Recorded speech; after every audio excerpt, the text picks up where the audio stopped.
So we'll call the meeting of the Policy Subcommittee to order. I don't think we have any public for public comments. So the first item, although, I'm recognizing this is not on the agenda. Do we want? No, well, you know what happened? We talked about bringing it, about doing it, and so I talked about the questions that, at the leadership, I talked to them about the questions that you were thinking about adding, the subcommittee thinking about adding to the field trip agenda. And then at the same time, I said I had questions that I gave to the principal. I said, why don't you take these and think about, instead of answering them here, why don't you take them home and think about them? And actually Diane sent it to the principal's listserv and collect some information. So I didn't have a chance to look at it because I wasn't here yesterday, and so we just got this. So we can table this until I'm able to put the rest of it together. Yeah, why The don't rest of the we? information. In fact, if you want, we'll hand it back. Oh, can we If you- take it and Yeah, read you it? can Okay, take it and read it. So there might be some edits, it's not, I won't be back, just saying. Yeah. I won't be So I'll back. take it and read it. I will not be back. Oh, you want me to take yours? No, You can read it. I'll You can- read it. You can send in your, I'll phone in my in front of my them. feedback. That's great that you did that. Yeah, I think they gave them a chance to think about it, gave the principals a chance to talk to the faculty about it. And, so we can take that up the next time, I guess, and have a chance to read through it and, Okay. So when on here somebody refers to I or we, who, well, I haven't even looked at this, so I don't know. okay. So, I mean, it's a compilation of different It's people's principles. comments? It's So the an I could be principals. one principal. Yeah, A we could still be one principal sure. commenting? Yeah. Okay, just to make sure I understand that. Well, I would think so. Again, I didn't have a chance to look at it, but just to give you some, if it says Tohoto Regional Middle School, that's most likely input from the listserv. And I don't know here if she's, delineated that. I'll have to look through it. Okay, So, alrighty. Thanks for doing that. not a Yeah, problem. this is good, David.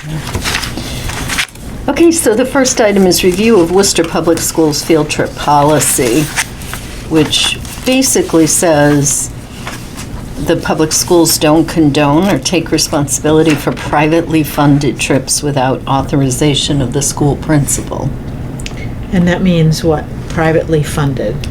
by parents. Totally funded by parents? What about partially funded by parents? I don't know, it says for privately funded trips. So what it's saying is any that require payment by students have to go through the school principal. Well, anytime the school or the town or the district contributes anything, is involved in any way, you own it. And so, Okay. yeah, whether you're raising money, and the parents are helping, if it, unless if it's a PTO thing, but then if they're gonna go on your transportation and they're filling Yeah. out your forms, that's yours. Because those things are all, subject to school, review. The piece, if you read their cancellation policy, I'm completely confounded by that. The superintendent reserves the right to cancel an approved field trip until the time of departure. In the event of a cancellation, the school system is not responsible for any expenses incurred. That's, We wouldn't do that. of course not. That's logistically impossible. Yeah. You've already paid deposits, and it says approved. I can only assume here that, this is here because they've run into some situation where they've had to do it, and it's probably something that we probably wouldn't run into here. I can only surmise that, because I don't see any reason we would have any kind of policy like this. All right, so the next one to review is Maybe weather, maybe something with the weather. Some kind of but issue like that. in that case, when you arrange things, they have their own cancellation policies. So, Yeah. any event.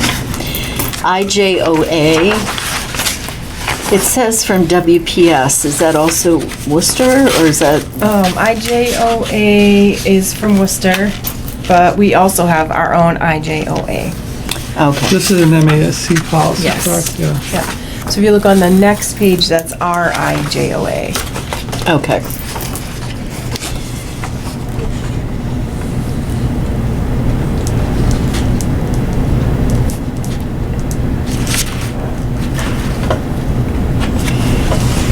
All trips allow student access without regard of family ability to pay. Right, is there a difference between these two policies? I'm just looking. Out of state. Right. Well, there's a piece at the end, the Worcester Public Schools does not condone take responsibility for prior to the family yeah. trips. So that's in, that again, we should probably put in for something that happened.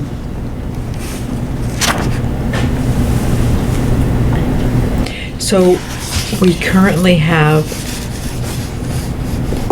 a policy that says all trips allow student access without regard of family ability to pay. Yeah, well, that's access though. So what's that mean to you? That means that any student would be allowed to go on any trip. That would have access. But, access and availability, to me, are two different things. So I guess you have to think about that. Is access, is equity equal access? Or is equity equal ability, right, to do it? Well, If I have access to it, but there's no way I can possibly go, and I'm just saying this. If you're giving me access to something, but there's no way I can do it, I can't afford it, or Do you really have is access? that equity? Is that equitable, right? Yeah, So, do you really have access? yeah, But so- that's- and I this- don't. I don't interpret this the same way you do, Jeff. It's saying specifically without regard of family ability to pay. So it's saying that if you want to go on this trip and your family cannot afford to pay for it, we have an obligation. Yeah, but that's what I'm saying. We don't have that. I think that was the issue when we talked about that trip last year when this came up. We have it here, so there's a policy that says that. But is there really a mechanism in place to do that? So, there is if it's a $50 trip, because we have funds to Right. do that stuff. What if it's a, $3,000 trip? Are we still able to do that? That's how that came up. Right. And we're not. We're not able to fulfill this. Right. Yeah, I don't think, not on a consistent basis, I don't think. It doesn't seem like there's something in place. Well, Diane So- references it in hers. I read ahead in that equity survey, and the response on field trips is, I don't see an issue with field trips that occur during the day as far as economic equity. For these trips, any student that cannot afford to attend, I use the principal's undesignated funds account to offset the cost for those students. Right. For overnight trips and trips that are multiple days that incur the cost of flights and hotels is another story. Yeah. Over Yeah. the years, we've been able to develop payment plans with agencies so parents can spread the cost of the trip over a year-long period of time. Some teachers and advisors also participate in fundraisers to offset the cost for all. We will be working with the central office to look into community support for scholarships in areas of financial hardship. Yeah, and so we talked about this. They do a great job of funding or helping students on things like day trips, and they do a great job, even if it's an overnight trip, to try to get a student access. But all I'm saying that there's nothing, there's no like a fund someplace that says, okay, if you can't, there's a 3-day trip and you can't do it, here's this. You can tap this. Yeah, you can resource. tap into this. or you can apply for this. There's a grant that has a pool of money that's budgeted, that the school committee votes on, and then there's this application for it, then 2 school committee members will review it, just like any kind of other, like a Yeah. scholarship. The application doesn't necessarily guarantee you access. Right, so that's because if you don't, but I think if you don't if you didn't have a process like that in place, is it for everybody? Does Right. everybody? I don't know. Well, I don't mean, know the there's, answer to it. there may be 2 levels we need to think at, because maybe this first one here should say, all trips during the school day allow student access without regard of family ability to pay. That to me seems imperative. And we do that, Yeah. yeah. And then a second statement about other trips, and I don't know what that statement is, but maybe that statement is targeting those extended trips or vacation time, weekend time trips that are supported by the school and organized by the school, but not during school time. Yeah, maybe something along the lines of all efforts will be made to ensure, at least until we work on this. I mean, this is not Right. something that can be done overnight. Right. But at least until we can figure out what, we're gonna do a scholarship, is there gonna be a fund that the school committee votes on every year? Like, it's like this, like the special ed reserve fund that we just put money in every year. Right. $10,000 or whatever it is, that sits there and just grows, and that's what we use it for. Yeah. But until that happens, there probably should be something that says we will make every effort to ensure, because then that makes the policy accurate. And they do that. I mean, it's not like they say to a kid, if you can't pay, you can't go. They do try to make every effort to make sure everybody can go. Right. My only question is, because it's the same policy from MASC that Worcester Public and that we're using, is there a requirement? Is this required language? It's never required language. It's just suggested, and you see in the, Worcester's, they added stuff, so, Okay. yeah.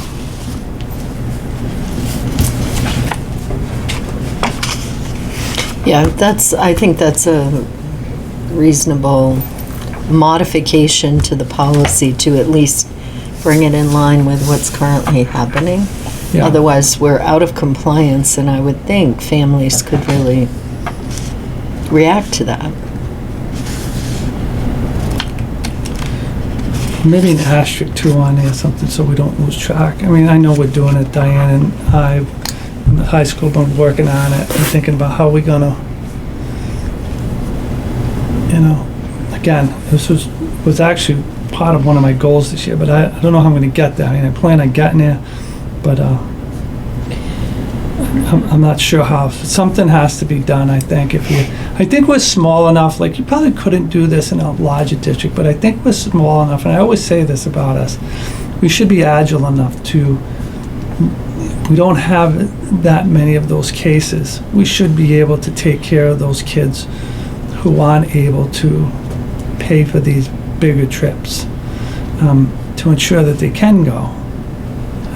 When you only have 1,000 kids in the entire district, nobody really should be left behind on these things. Especially, again, if you're saying that the trip is part of the curriculum. Well, Then- we then said you know last that you time it's can't. not part of the curriculum. And in fact, that's something else. Somebody said something about integral to the, But I like the way this is worded, though, in this policy, which I think is a middle ground between, using the language around curriculum. All trips contribute substantially to the educational program. And I think you could make It's that more argument open. about any field trip Yeah. that we've ever had come before us. yeah. So we're proposing a modification that says On all trips during the school day yeah. allow student access without regard of family ability to pay. We could then extend that to all efforts will be made to expand opportunity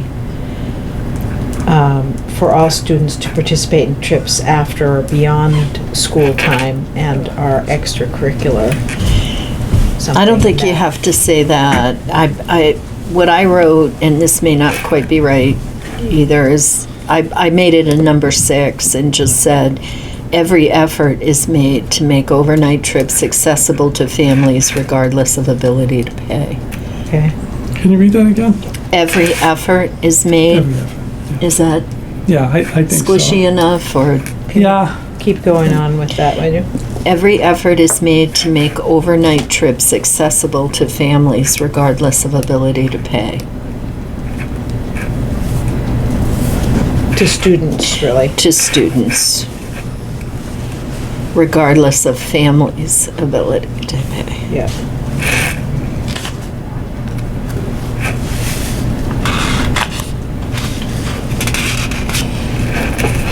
Okay.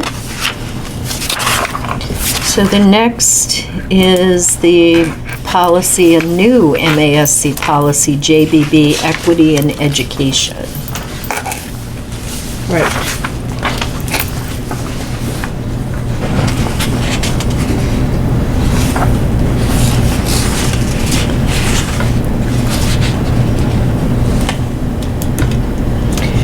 Well, I like the fact that they're defining equity at the front because we haven't tackled that, and it seems critical to anything we do around this.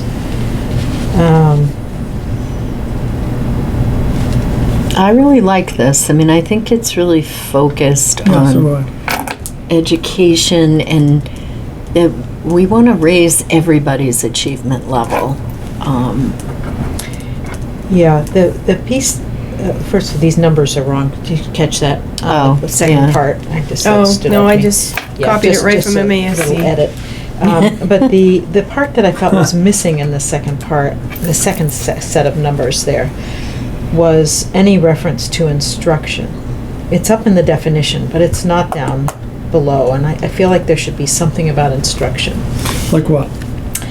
Well, I'm not sure yet, but I think it should be something about, this is framed as the district shall, so I think we could say something like, the district shall supervise professional staff to ensure, the highest quality instruction, or instruction that reaches the diverse range of students in our community, or something like that. What if you just added in number 1, it says, provide every student with access to high-quality curriculum. What if you just said, to high-quality curriculum and instruction?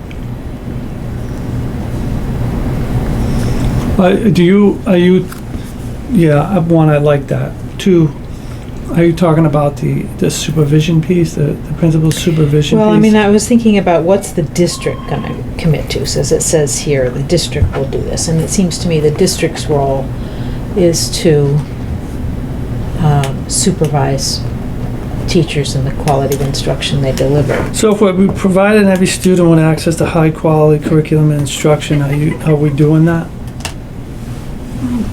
Are we, I think- are we doing that by adding instruction, are we essentially doing what you're saying? If you add instruction. Yeah. Yeah, I Would think that- when I read this, I was thinking these are the things of that back quality instruction. These are all, to me, the things, whereas the instruction is the core act. So I guess I just saw it standing out differently to me, but I think it is the driver of everything. Well, not necessarily. I mean, supports and other educational resources, the support for students is a huge piece of the equity. No, it can be your special education services, It can be, materials, it could be a range of things. I feel like it would accomplish it and keep it simple to just add high-quality curriculum and instruction. How you're delivering the instruction doesn't necessarily have to be defined in this policy. It's presumably defined elsewhere. Yeah, I think the reason that I was thinking about the supervision of instruction is because there is going to be variation in the quality of instruction from class to class. And while you strive to have effective instruction all the time, sometimes you can't ensure that because you're working on whatever. And so my mind went to supervision as the piece that the district could commit to, ensuring, but that's really falls to your space. Yeah. Yeah, and that's what I was thinking about. It's sort of, it's walking a line.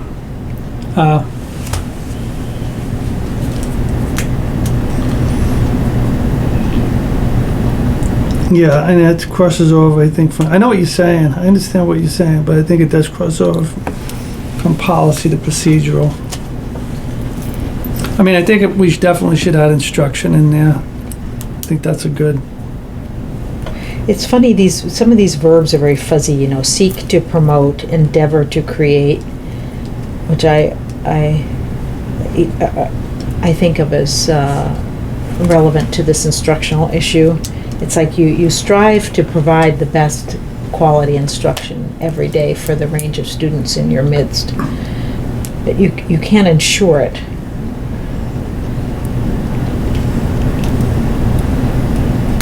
Do you feel like number 1 there should read strive to provide every student with access to? I think if it said that, to me, unfortunately, it's fuzzy. It's like sort of lacks commitment. I mean, I think you can say the district is going to provide these things because they're more tangible. We'll probably strive to provide a little more accurate to what actually happens then. Yeah.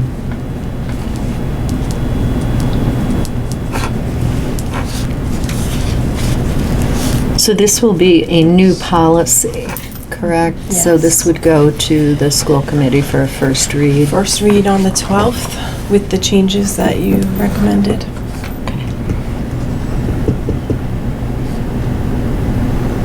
The policies from the October 3rd meeting will go for a vote on the November 12th. And that's including removing the... Yes. Yep. Okay. Are you comfortable, Susan? Are we ready to move on? I guess so. I guess I hate these squirmy little verbs, but I like the fact that there are 2 currently that we are going to provide these things. I hate to take one of those away, but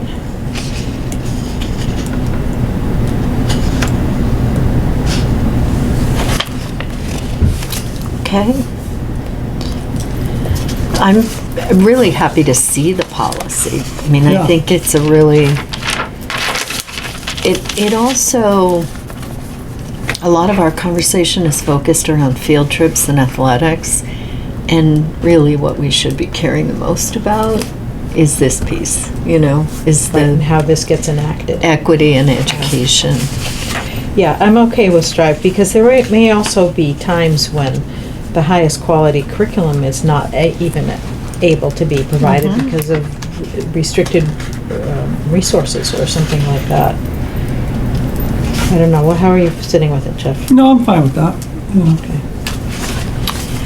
All Okay. right, so it's strive to provide Yep. and then instruction. And then the numbers change. And then changes. That was copied right off the MASC. Yeah, the Looks whole like it. policy, I just attached it. Yeah, we didn't think you went in and changed the numbers, so they didn't work.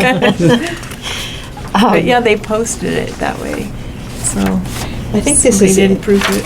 But this is an interesting one about providing multiple pathways to success. I mean, I think it's good that it's in there. I'm wondering if you feel like we cover that, or is that something we're working to build? Well, that's in the 5-year district improvement plan. I mean, I think I think we're aiming to do that. We're aiming at that when we talk about things like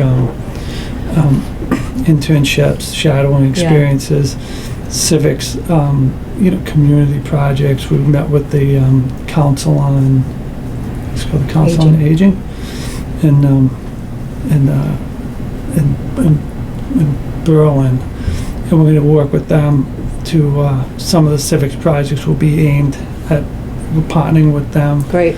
But we're hoping when we hire this position next year, this coordinator, to do internships and shadowing experiences.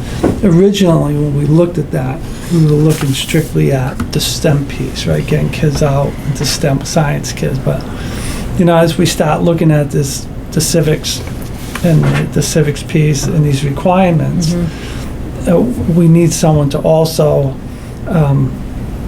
handle that and to manage like where these students go. And it's probably in a lot of ways more important than the other piece when you look at it, because we're looking at civics projects within the community and getting students back in touch with the community. And it's one of the things when I go to 19 Carter and speak with the muffin group there. I mean, they all, good muffins too, by the way. They all say the same thing. You know, these are people who've all been in the town for a long time. They all say the same thing. This used to happen.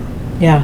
You know, we used to have kids who used to come and help with this or do this project and be supervised. And, you know, Yeah. and in every community, when I talk to principals and superintendents, like, yeah, I remember we used to do that. But you know what? Well, as soon as the things like, you know, the testing got to be so prominent and that kind of accountability, those are all the things that got pushed to the side. Yeah. And fortunately, I think we have a commissioner now who looks at stuff, and I guarantee that's why we're starting to see these policies, things like equity, because that's all part of it, getting the kids connected again to their communities. That's part of it. A part of it is also just different ways of testing and assessment, for example. Yeah. Different styles of learning. you Different know, styles of that- learning, different ways of demonstrating your learning. Mhm. And I wondered if you feel like we're working in that zone as well. Is this We definitely worked there. Yeah. okay? Yeah. All right. The other thing I do like about that statement too, I mean, I think they're almost putting two disparate things together, but there is some synergy between them, which is saying on the one hand, you want to give people multiple ways to learn, multiple styles of learning, multiple measures of assessment, but at the end of the day, you want to expect that every student is aiming for high academic achievement. And, you know, and it's a fine line too, because parents, you know, especially parents who, you know, they have an expectation that their students are going to get into these good schools, and you know, that's our obligation too. So, you know, although some colleges and universities accept alternate methods of assessment, most of them still rely on primarily testing. And so you do the student a disservice if you're not looking at that piece too, because that's why their parents are sending them to places like Tohoto. I mean, there's that expectation that the academic piece is going to be high. So, but it's something we work on. By the way, yeah, go ahead. This is almost an unrelated, so forgive me for a second diversion. Steve Davis, the MTA rep for the teachers, approached us and indicated that his son is looking for a community to settle in and potentially to raise a family. And Steve has been encouraging him to move here because he feels like the schools are really excellent here. It's Now not that's nice a to real hear. That's compliment nice from an Well, he MTA goes rep. everywhere, you know. I mean, Yeah. Yeah. Yeah. That's great. He's in every school. I mean, So, not a measure that we can. No, but nice feedback Yeah. to have. The other thing I was going to say about number 6 here, so currently Number labeled 4. 6. I actually think this should be 2 pieces. It should be a number 5. Number 4 should say provide multiple pathways to success. And number 5 should say actively encourage, support, and expect high academic for each student, because grammatically it's ridiculous the way it is, because the header is in order to reach the goal of educational equity, and then it says the district shall provide in order to meet the needs of the diverse. So it's saying in order to twice with 2 different rationales. But I'm wondering if, and this goes back to the comment I made a little bit earlier, I almost wonder if they're paired together deliberately, because They're trying to say, yes, we recognize that people have different needs, make sure we're providing multiple pathways, but at the end of the day, we expect high academic achievement for every student. Yeah, They well, don't that's want why- one statement to stand on its own without articulating that.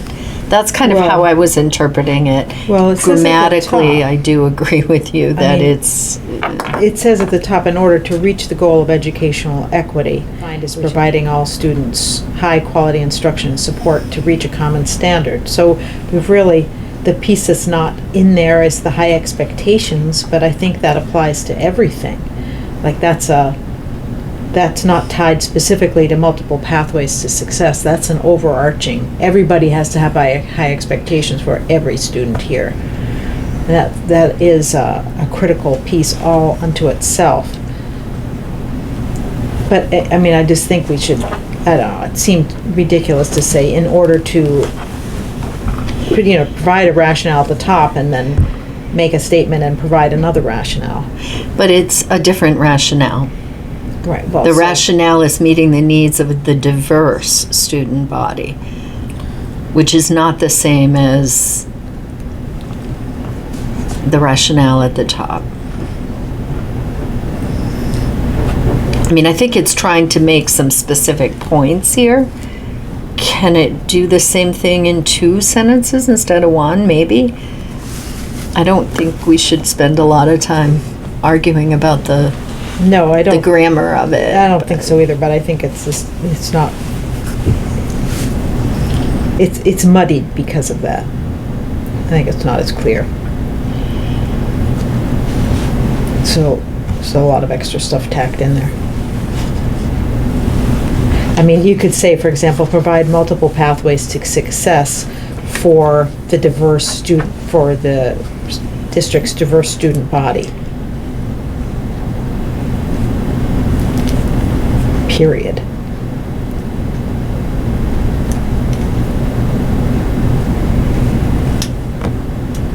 You don't like the fact that it says in order twice, that it saes it in the header. Yeah, and well, then it's it got says two different separately. rationales for this, setting this up. It's like, well, what are you trying to say here? I think I don't have the same reaction to it. I think it's saying something specific around, in order to meet the needs of the diverse student body, we have to provide multiple pathways to success. I guess I think that's assumed when you talk about every student, but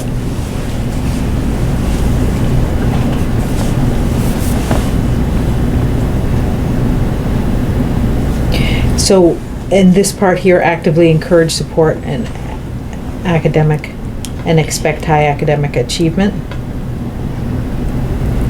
I think these two things hang together in a meaningful way.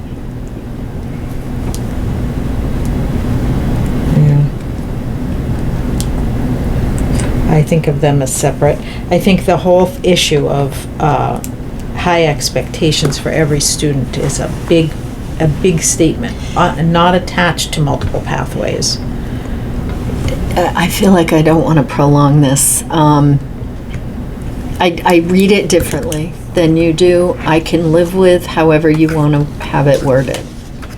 If you want to separate it, I see it as hanging together as one concept. And I'll give you a specific example. We provide varying levels of classes for students, right? We have 3 levels, like CP, Yep. Honors, honors. Well, actually, we have AP. Yeah, but I think there's even another level in there. Okay, so different levels. Okay, so we provide different levels of classes. The point of this is that you do have to provide multiple pathways. Maybe not just different levels of classes, different ways of learning, different opportunities like shadowing and internships and things like that. Because our student body is diverse and has different kinds of needs. Regardless of that, we must be pushing high academic achievement. We must expect high academic achievement. That's a departure from the way it used to be years ago, when you had kids on Right. the college track and you had kids on the not college track, and the expectations were different. I think this is explicitly saying, yes, we're going to have multiple ways that people can learn, multiple pathways, but every student, we're going to have high expectations for them, because research says high expectations contribute to success, right? Is that correct? I'm talking like I know what I'm No, talking that about. makes sense. I mean, you know, that's a way to look at it, that if you provide multiple pathways, the feature of those pathways, you're gonna encourage and support and expect high academic achievement. I mean, that makes sense if you think about it that way. At the end of the day, this is not a critical piece. So, Susan, if you want to suggest a rewording, I think we should move on, though. I don't think we should be spending a lot of time All right. Figuring I think we'll leave it for now. I think it ultimately should be massaged. I think this high academic achievement for every student should really be up in this educational equity definition somewhere. And it's not quite there, but I think it's of that level. So I may look at it. I may look at it again and just think about whether there's a way to put it in the definition, but we'll leave it for now. So the last one is reviewing policies around community use of facilities.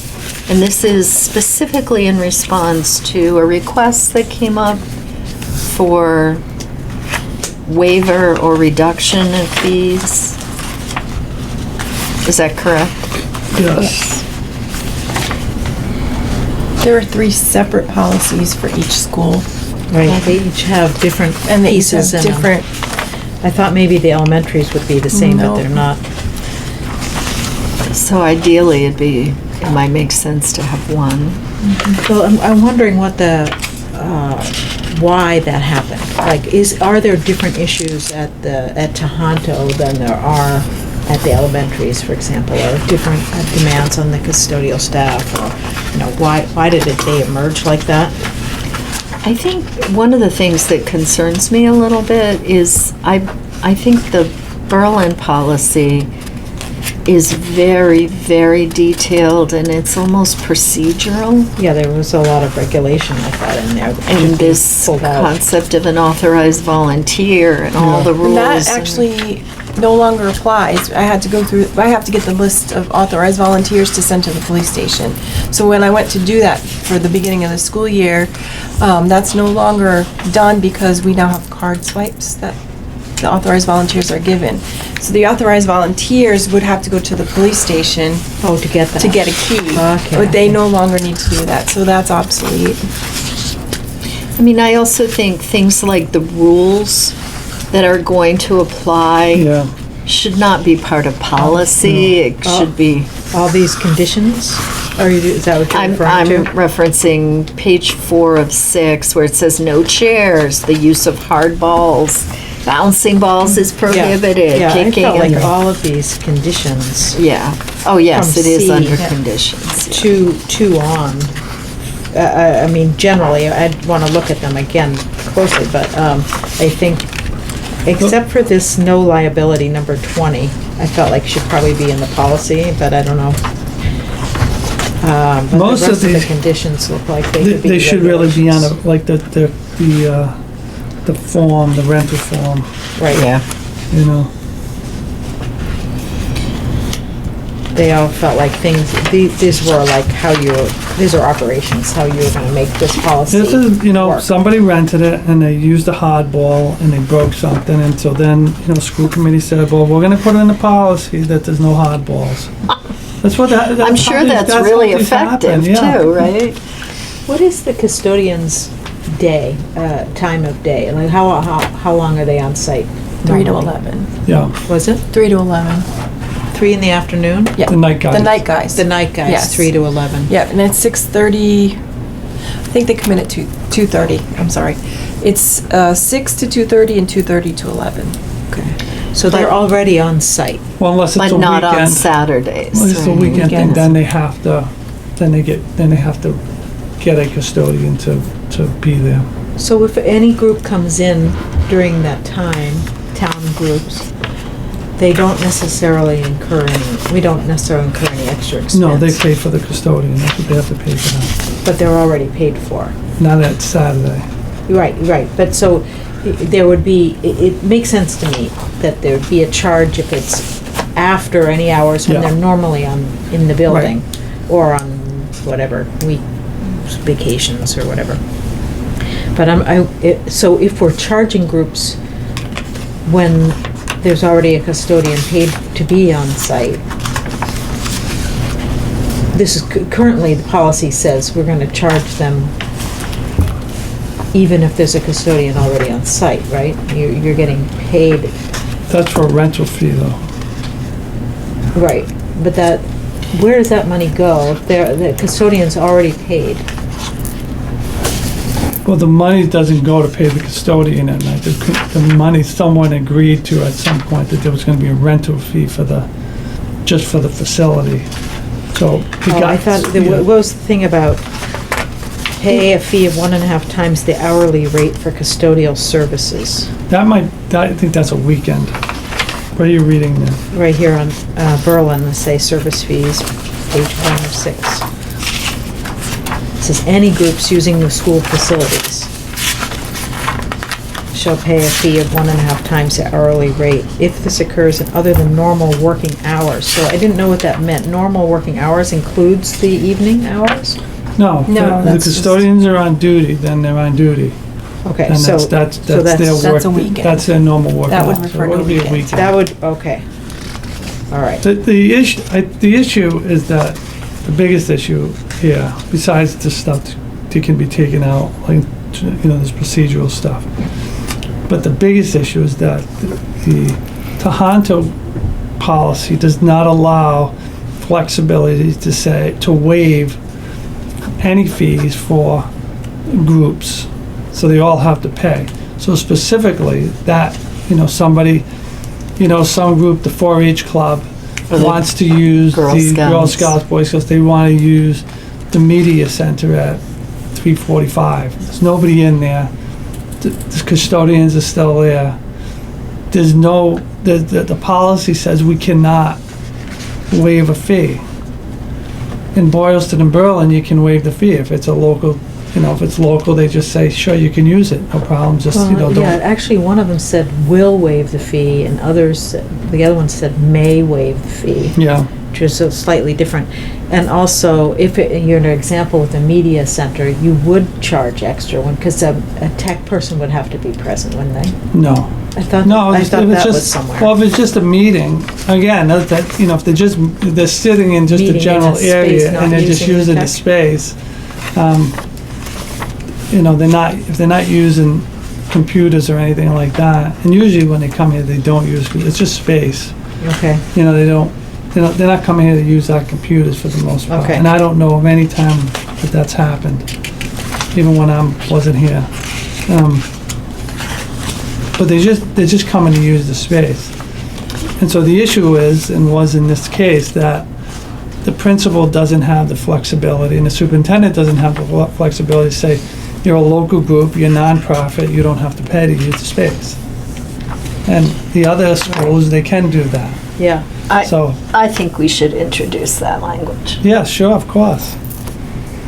If the Well- whole idea, if they're community schools, then Right, especially you should in- do that. Yes. And by allowing a group like Girl Scouts to have meetings in the school, you're encouraging that activity with, making it easier for families. Well, especially since those are really our students too, so they're, Right.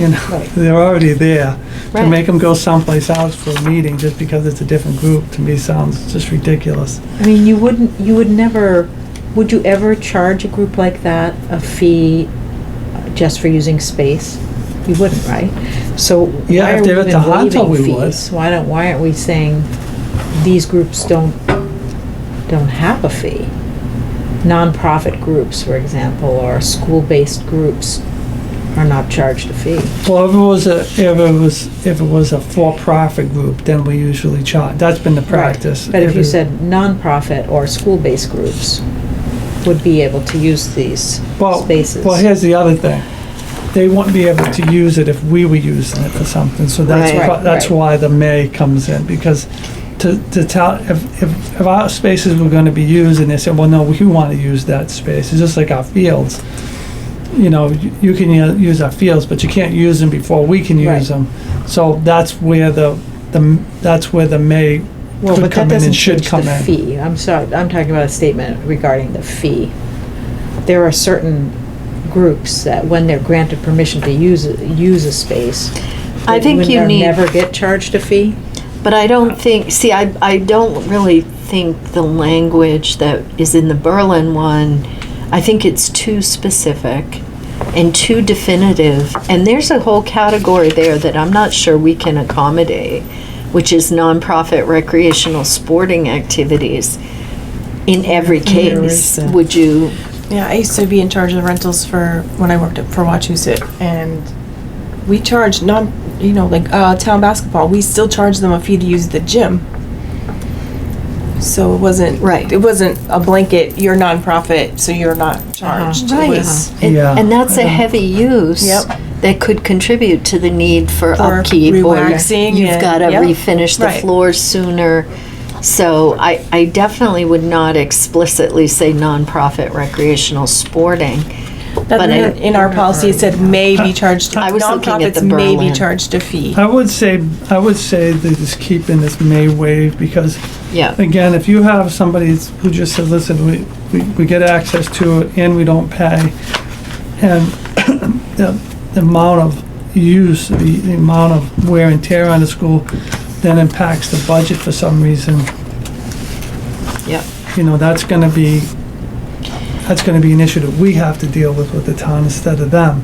We always had may fee may be waived depending on the group, so we didn't get Right. caught in that Yeah, definitive. I I think do- I don't think anybody ever gets hassled about it really, and then everybody's respectful about it, but to not have any flexibility in that, I think is not.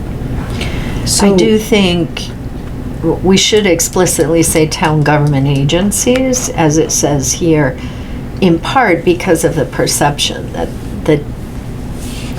we're part of the town. Yeah. And therefore, Towns, now are we approaching this regionally? Both towns? Yeah. So if Berlin came to Boylston and wanted to use a space, Yeah. a scouting group or whatever, Yep. or a town meeting or of some sort, committee meeting, Yep. that's open to we're both one region, towns. so, So we need to check for that language too, because there's a lot of reference to Berlin or Yep. Boylston. And then in the Berlin, so we have to get these all to say may, because the Berlin one says will waive rental fees. Only the Boylston one, I think, says may. I think we should look to the language that's in the Boylston one, because it's one statement.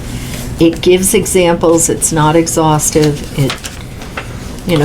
The superintendent may waive rental fees for town government agencies and for youth groups, such as Boy Scouts, etc. Maybe say Boy Scouts, Girl Scouts. Yeah. Just to be Scouts, equitable yeah. in our language.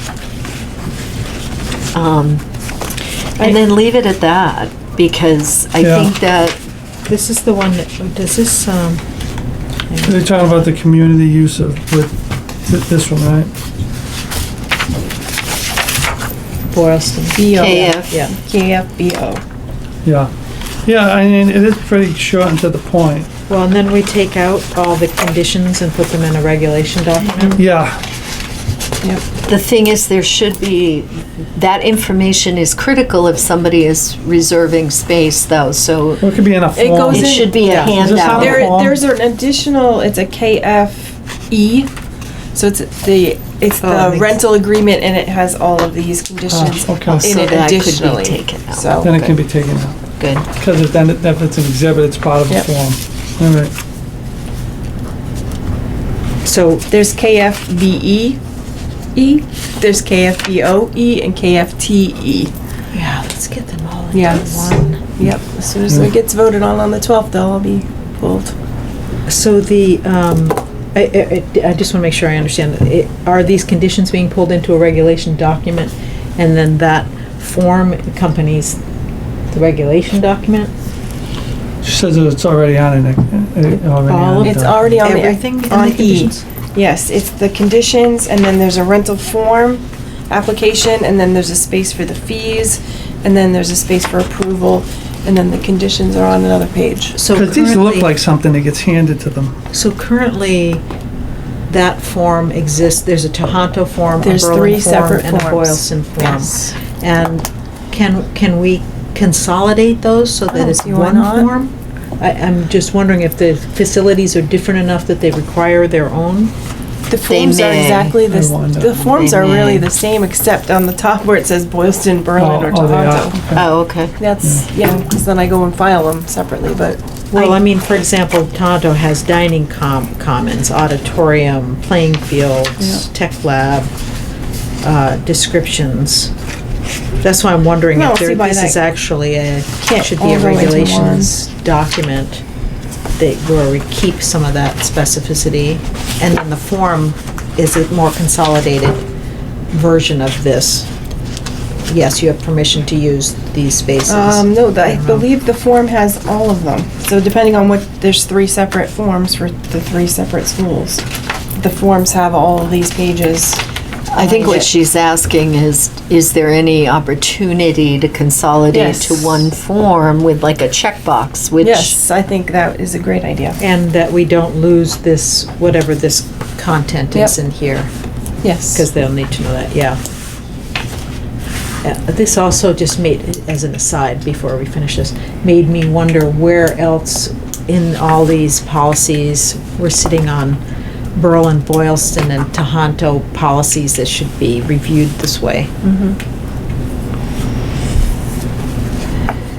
I don't know how to identify those, but I feel like I'm sure that our policy manual could be streamlined now that we're a regional district.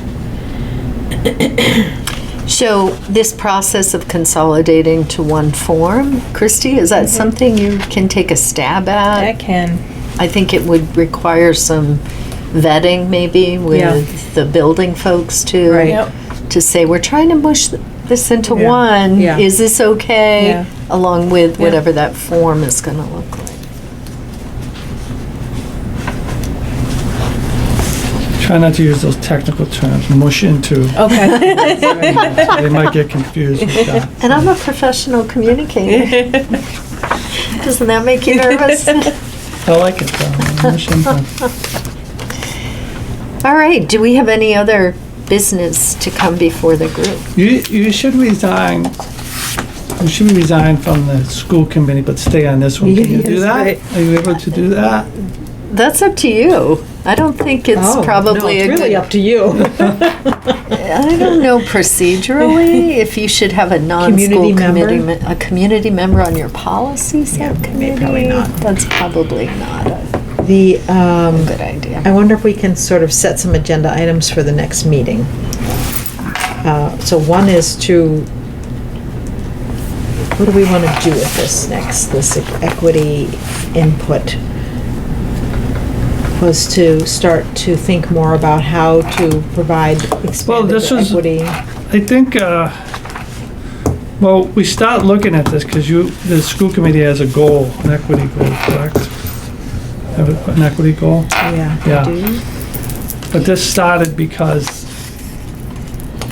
this committee was thinking about putting some questions on the bottom of the form, field trip form. Right, And I said, I'm gonna ask the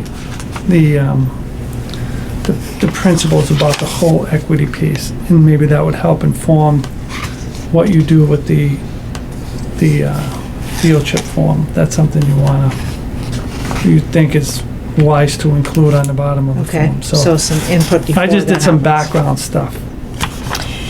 I do, having read through this very cursory, I do start to question whether we may have gathered a lot of what we needed for data from this. and you may not need to ask To- those questions. Yeah, okay, that's a good question. Because one of my concerns is that it's placing, I mean, we are trying to elevate everyone's awareness around this issue, but it may be also applying a form of pressure on teachers who are extending themselves to lead these trips. You know, we've been going Right. back and forth about that tension, right? Right. And Yeah, so, I mean, I think that's the question, after we've had a chance to really digest and hear, do we want to proceed with the modifying field trip form? right. Well, And/or what else do we want to do with the information we Right. gathered here? So those first 2 pages were the questions that I just wanted to ask them about equity in general, like what are we doing? Yeah. The last 3 questions are the ones that you had, right, Oh, that and we they've were provided talking about feedback. putting that you in the wanted, form. you wanted to know about These were questions we were, from the form. yeah, About the talking form. about putting. Yeah, see, on it the says field that trip Berlin form. Memorial responds to field trip form questions, so I gave it to them in 2 sections. So these were the questions I had, that I Yeah. just wanted questions to, these were yours, Yeah, so. okay. Oh, they've also identified policy at Tohoto that needs to be changed, related to gender identification in bathroom locker room use. Good. So our goal as a school committee is to conduct policy reviews, revisions, and votes related to anything equity, and to convey to the public the focus on students' equitable access to learning as a filter for things coming into not a filter, but a priority, an important lens that we're bringing this year to our conversations. So, okay, so we're gonna review this to discuss what to do with this information here. We're gonna take a look at, anything that, you think you'll have anything ready for us to look at for the Alright. next? Keep my fingers crossed. Okay, so another, facilities use Yep. redraft. And then the field trip policy, I mean, the MASC equity policy, that's going to school committee for first read. First read on the 12th, yeah. And the field trip policy, is that also, That'll go First for read, first read. read. that's also first read, okay. There are a couple of things in glancing through this that I think are really helpful. And I'm wondering about the idea of working with a local supporter of the schools, such as the Fuller Foundation, around funding the start of some kind of scholarship program for student trips. Well, that's what Diane and I have been looking into. But certainly if you have, if you have somebody in the community, you're thinking, okay, maybe that's someone you ought to look at, or someone you know.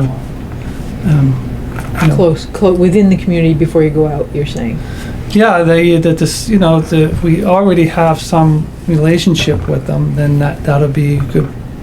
And that's what Diane's looking at too. I mean, she's been here a lot longer Well, you than may I be have. I able think to- they've done things in the schools, haven't they? Fuller doesn't ring any bells. Say that again? Fuller doesn't ring any bells with me. Oh, okay. But the family is- So idea, we're talking about the Full Body Shop in Auburn, yeah, right. which have done a lot of things in the schools actually. Oh, yeah, But the no, idea to different. me- Same Mark family. Fuller is the primary person in the Fuller, he and his wife both, in a family foundation that is very generous in Worcester and beyond. Right. But they live in Boylston. Their Oh, okay. grandchildren That's are in the different public then. schools.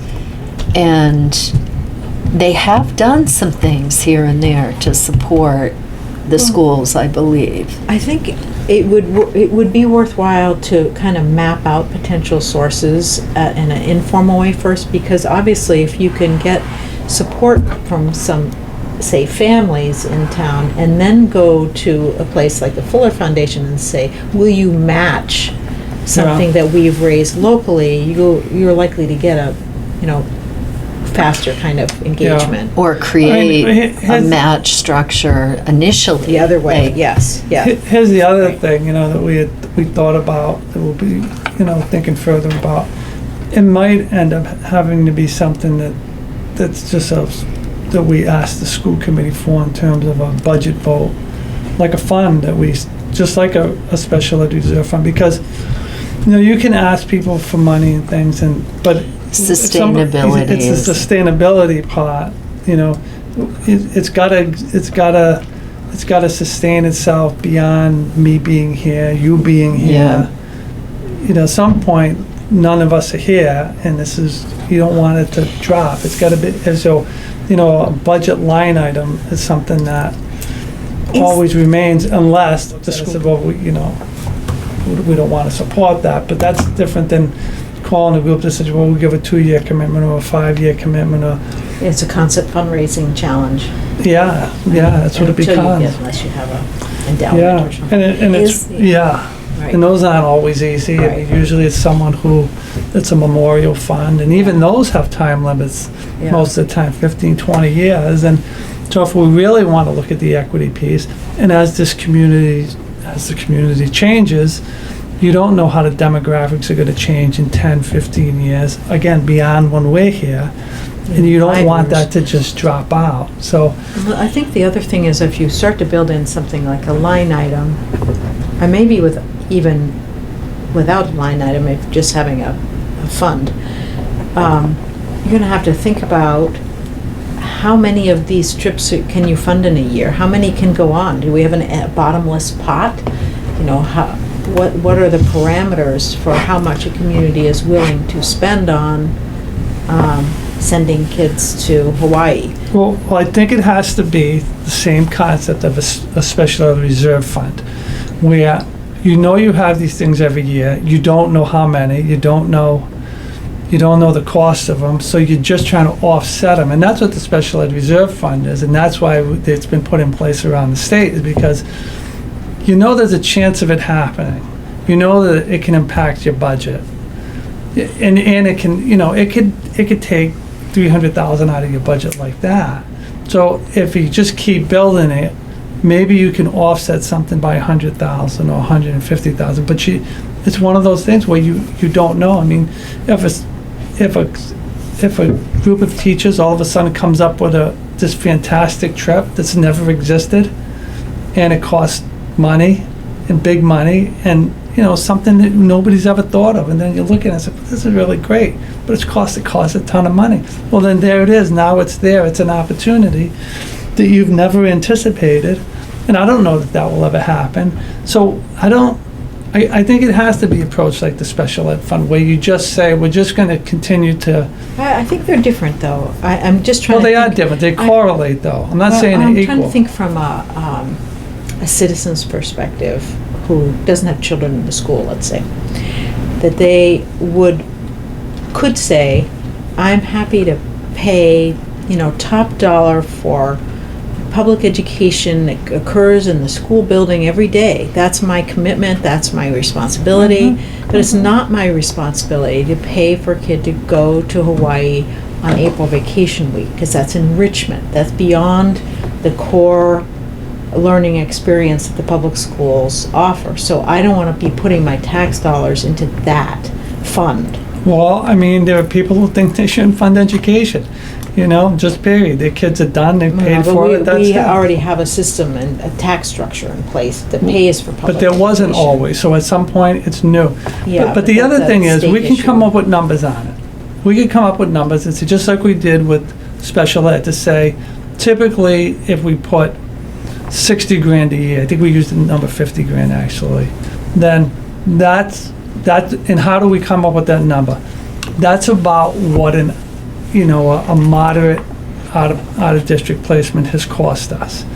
we could do the same thing with field trips, right? So typically, what kind of, if we, what, is there a number? Is there a number that we have that says typically, if we have a field trip that goes out and we run into these situations where kids can't pay, what's the differential usually? Is it $10,000? Is it like That would be, 3,000? So we'd have to do that research too. That and would then- be important. Yeah, to sure. And then have, we yeah. could say, well, maybe if we fund $3,500 a year, because that's typically where, if a trip goes out, that's typically where we're shy. That's the Okay. gap. Then, so we wouldn't just come up, Yeah. we'd Well, have, we could support it somehow. I think that would be useful information to have, first of all, that differential, but also to specify with that the parameters currently in place. So that's based on 3 trips at Tohoto, in grades 9 Yeah. through 12 that occur currently in a year's time. Right. Because it's possible that number could grow, particularly when there's a fund there. And teachers may say, "There's a fund there. Let's put together that trip we've wanted." Well, that's to the do." other question. I mean, the other question is how do you determine, so there's a fund there, does it mean you just say, okay, the trip is free? Right. Well, you can't do that, because then that Undercuts defeats the somebody purpose of else. having an emergency fund, because you can't afford it. So there's gotta be something else in place, and that's why we start looking at, maybe there's it's a school committee's budget, right? Maybe just like some of the loans, the grants we do, the scholarships, funds, maybe there's a process that you can apply for, not, you quietly apply for them, it gets reviewed by the school committee, and then that person, Jeff Zingy needs, it's $2,000, he gets $500, something like that. I mean, because there's nothing to say, and I don't think there is, and I don't think, going back to what the community would support, something that says, okay, now all of a sudden, all of these trips to Hawaii or to wherever, they're just free. I don't mean that, but there's gotta be a mechanism to help.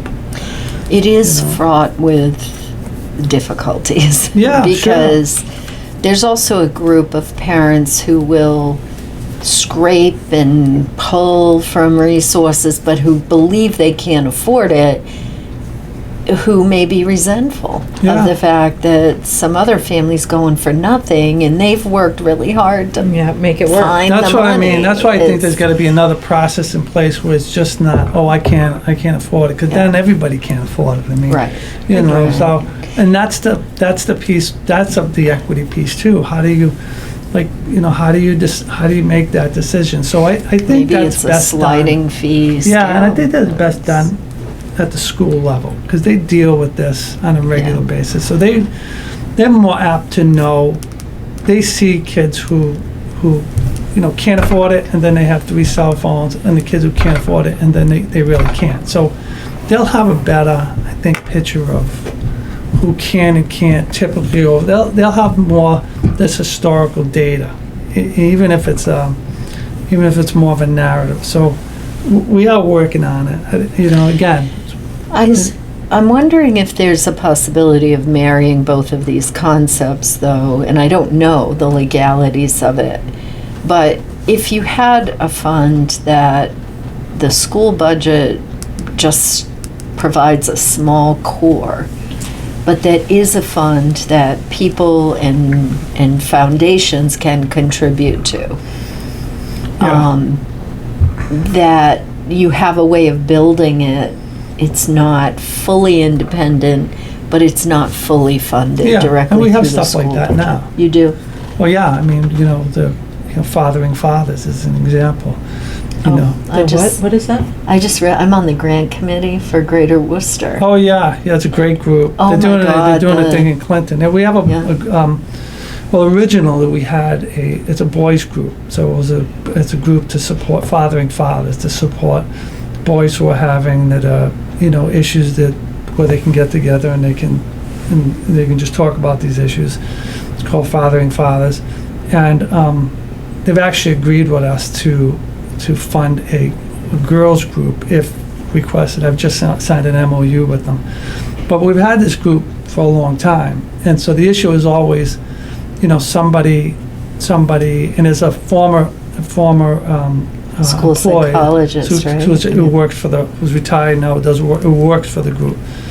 So the question always is like, well, you know, it needs a mentor, and how does this happen? So we you know, it's important to us, so we have a stipend for that.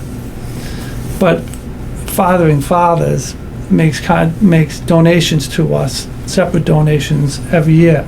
So so that's sort of a private public way. I mean, the group runs, and you know, and then they Fathering Fathers makes donations to the school district. So that's sort of a public-private sort of thing, because we, you know, when they're not allowed to give, to pay one of us, our employees during the school day to. But they can make a contribution. Yeah. So I guess another question that rises up for me through this conversation is just, you know, what role should each of us play?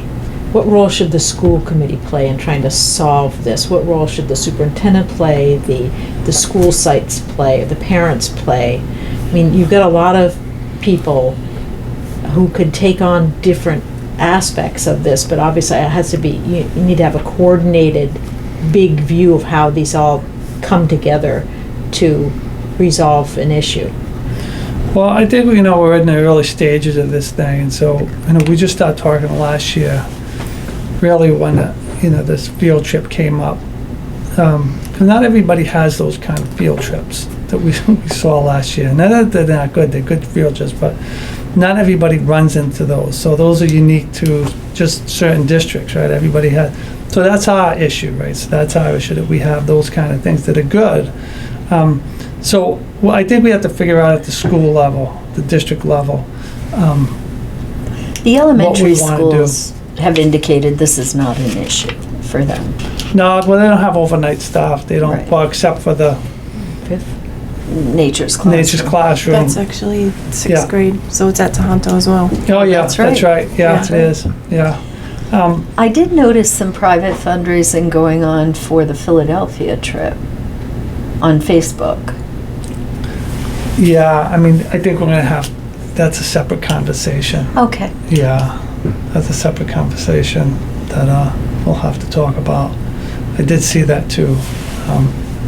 That's, Private meaning, we won't Oh, belabor right. it Yeah. now, but that is something that probably should be encompassed within yeah, this, that there's, if it's a school trip, that the school is yeah, and you know, intrinsically involved in any efforts to, so when we talked about Fathering Fathers, I mean, one of the things that we had to do is we had to go to the Ethics Commission to make sure, and I had to go through Russ. I checked with Russ first, and Russ said, you know, check with the Ethics Commission on how this is all done, because you don't want to have a situation where you're having there's something that's unethically a problem. So we ran this by them. The Fathering Fathers, for example, ran it by the Ethics Commission, called, and so we got a legal response on it. So that's okay. But these kind of public-private things can run into ethics issues. So it's tough for me to say until we figure out at the school level how it is we're going to do this, or what it is we're going to do. Then you know, we can't decide who's going to do what, because there is issues with private organizations just making donations for very, very specific purposes. and that's, I was just thinking that maybe a step, if you agree, I'm wondering if Russ may have some perspective on this broad question too, not just the public-private piece, but, you know, what other schools do around the field trip equity piece, because he's legal counsel for a number of school districts. Well, we've asked him some questions relative to that when I was working with the Fathering Fathers program. and he points us to the State Ethics Commission. Because they ultimately have to look at that stuff. 'Cause The some of this- public-private stuff. Yeah, because there's always a fine line. I mean, we get funded by private funds, so to have, it comes up when private organizations want to make donations and they want things named after them. What Right. about using a vehicle like the PTO, for example? Yeah, I think that's a little bit different. That kind of stuff That can be. gives you an arm's length Yeah, that's right. separation, right? Yeah, so that might be, that might be a way to do it. I know Diane is having some conversations with them. Because they can, so for example, we're not allowed, when we were gonna do our first PD day, we wanted to have like lunch. It's difficult to get somebody to pay for that, to Right, call a right. private organization and say, because then, other than the fact that now they wanna put their exhibits up and do all of this other Yeah, stuff, right? Now yeah. you're sort of beholden to them. Yeah. Right, you see this stuff in politics all the time, right? Yeah. I mean, you can't. Not allowed to use No, you gotta be government funds for you gotta be careful with that stuff. food. But the PTO can raise money to Yeah. do stuff, Yeah. right? So they have a different relationship. So I think, so when we were discussing this, like how are we gonna do this, and then how are we gonna do that? It's those organizations, those PTOs, like, because they can raise money, and how they raise money is, I've talked to people from the United Way, for example. I mean, nobody knows how to raise money like they do, right? Right. And their thing is always, a friend of mine who works for the United Way said, you guys got to stop selling cakes, and you got to start naming buildings after people if you want to make, money, right? Because we always have big sales. So, Yeah. but there's all these ethics violations that you got to be careful for. So that's the thing. So going back to your question, Russell told us on this. I don't know the answer. You gotta run the scenario, the exact scenario, what exactly you're planning to do by the State Ethics Commission, and get a written response from them that this is okay to do and this isn't okay to do, and get it in writing, and then if it's okay, then you go ahead and do it. And so as we start looking at this public-private thing, because people do it, I mean, you see now public schools that have private things with their names on it, so there's ways to do it. We just have to be careful about it. Okay. So I guess the only other question is, one of the things that we had for the school committee goal is to be reviewing any policies that relate to equity issues. So aside from field trips. I don't think there was any, Christie. The bathroom thing was Oh, raised right, in was there. here. So maybe things in here, yeah. Bathroom, can pull up, do we have policies in place at all around those things? I believe we do, and I think what the probably do. concern was that the language is not matching current. Okay, so maybe put I'll- that on I'll the look- agenda I'll and look pull for that it. up. Is there an MASC policy on transgender students in things like athletics? Because I know that's a big It's a big, big deal. Right. I mean, I know in other schools, I don't think in Oz we've run into that, but I know other schools do. I'm wondering how else it may be So- showing up in the policy manual as a need where there may be equity issues. Well, that for sure, this whole, Yeah, that's a good one. That's, I saw something on it last night. I was watching the news.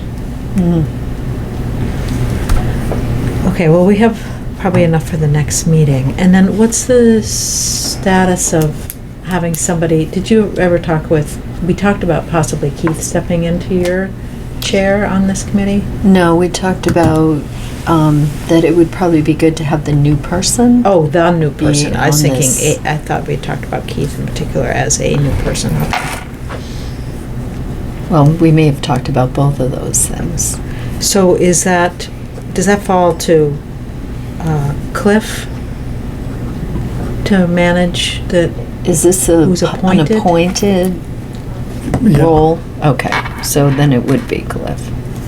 will you speak to Cliff about that? Because Yeah. we want to get somebody then appointed at the November meeting. Is a Presuming person- there's a replacement. If not, maybe Keith It won't could be step in in. November, though, that person necessarily would be. But I will, What's the rule? Do I have to have another You need a person? Could quorum. we, yeah, so Yeah. we need a True. second person. We can't do anything with just me. Right, yeah, quorum of one. So no meeting in November. You could just do till- them at home and send them in. Unless Cliff asks Keith or somebody else to serve for the first year, say. Which is possible. Because then that new person could just get used to the big committee meetings. All right, I'll so talk you'll to talk to Cliff. Cliff and see if we get some, so I don't know if we should be scheduling a November meeting or not. I guess we can't, because we don't have a new person to schedule with. well, if you schedule it before November 12th, You could come back. I could 'cause be you would one love more. Love to do that. but I'm not sure, there's a lot of work that needs to be done before that meeting. Right. So I think it might make more sense Yeah. not to try to do that. I think just the job Christie has of trying to mush up. Yes. Mush Mush into. up. Mush up. Yeah.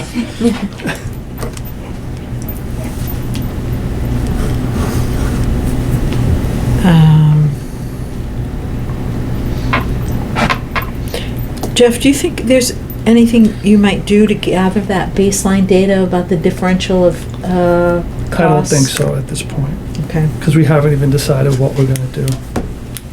You mean for trips this year? or- Yeah. We've just, I already gave him another assignment related to that for transportation for field trips, so they're working on that. And that's related to,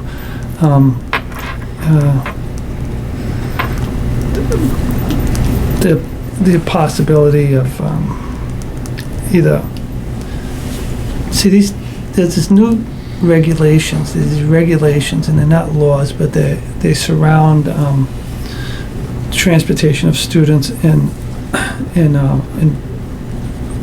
12 to 15 student vans, which has always been done. I mean, Mhm. we've always just rented these vans.